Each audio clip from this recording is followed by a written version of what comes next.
അച്ഛനായ ബാലയുടെ ആശംസയാണ് പാപ്പുവിന് ആദ്യം സോഷ്യൽ മീഡിയയിലൂടെ ലഭിച്ചത്. 12 മണിയാകാൻ കാത്തിരിക്കുകയായിരുന്നു ബാല തന്റെ ഏക മകളായ പാപ്പുവിനെ ആശംസ അറിയിക്കാൻ.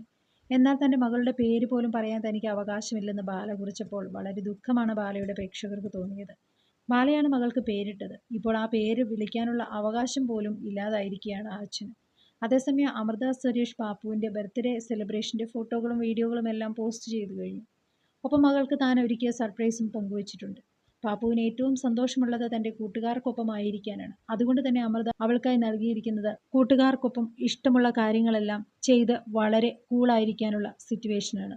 ഇങ്ങനെ എൻജോയ് ചെയ്യുന്ന പാപ്പുവിനെയാണ് ഫോട്ടോയിലും വീഡിയോകളിലുമൊക്കെ കാണാൻ സാധിക്കുന്നത്.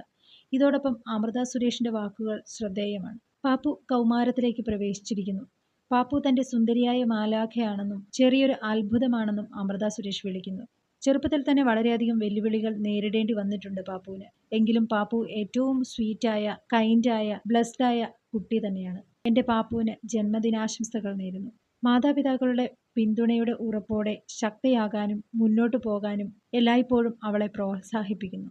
പാപ്പുവിനെ ദൈവം സമൃദ്ധമായി അനുഗ്രഹിക്കട്ടെ. അമ്മയായ അമൃതയുടെ വാക്കുകൾ പാപ്പുവിനെ കുറച്ചൊന്നുമല്ല സന്തോഷത്തിലാക്കിയത്. അമ്മ പാപ്പുവിനെ സുന്ദരിയായ മാലാഖ എന്നാണ് വിശേഷിപ്പിച്ചതെങ്കിൽ അച്ഛനായ ബാല രാജ്ഞിയായാണ് അഭിസംബോധന ചെയ്തത്. അവന്തിക എന്ന് താനിട്ടിരിക്കുന്ന ആ പേരിന്റെ അർത്ഥം തന്നെ പ്രിൻസസ് എന്നാണെന്നും ബാല പറയുന്നുണ്ട്. എന്തായാലും പാപ്പുവിന്റെ പിറന്നാൾ ആഘോഷം അതിഗംഭീരമായി തന്നെ അമൃത നടത്തുകയുണ്ടായി.